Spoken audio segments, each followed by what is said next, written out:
Today, I went exploring in Edmonton's Little Italy to be surrounded by a brand new culture.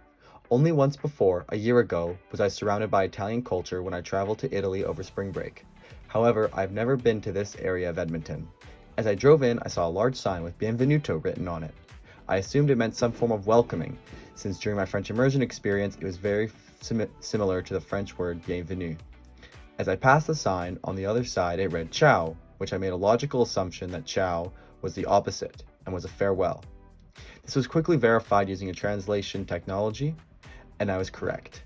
However, stepping into this space made me consider something larger, how language doesn't just communicate, but also constructs identity and belonging.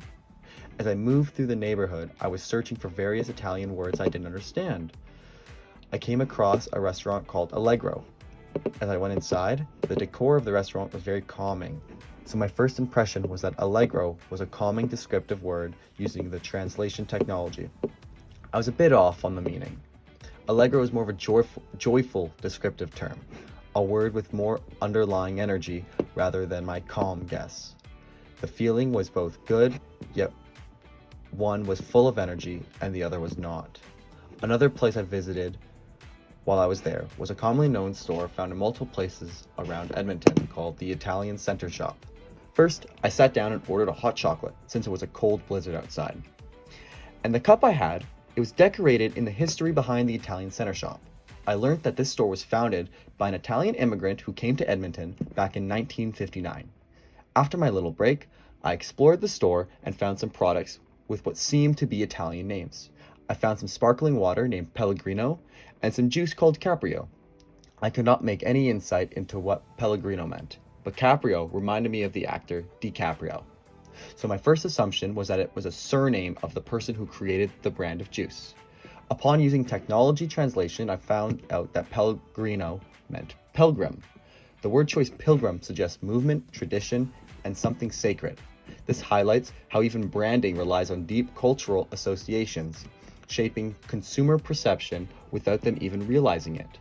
Using the technology again, I found out that Caprio was a common Italian surname. I learned that this experience was not just about defining words, but recognizing its meaning through the context and external influences. This connects to traditional liberal humanism, which assumes that meaning exists independently of cultural context, that rational individuals can uncover universal truths. I approached this experience thinking that I could use simple logic to understand the new Italian words. However, my perspective changed throughout my time in Little Italy. The meaning of words are not so apparent, because they are constructed through history. Interstellar deals with the same thing, individuals creating meaning from incomplete information.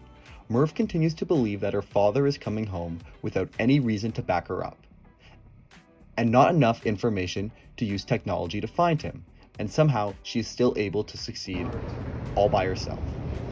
What this proves is that we need to bridge a gap between what we think we know and what we are still trying to understand.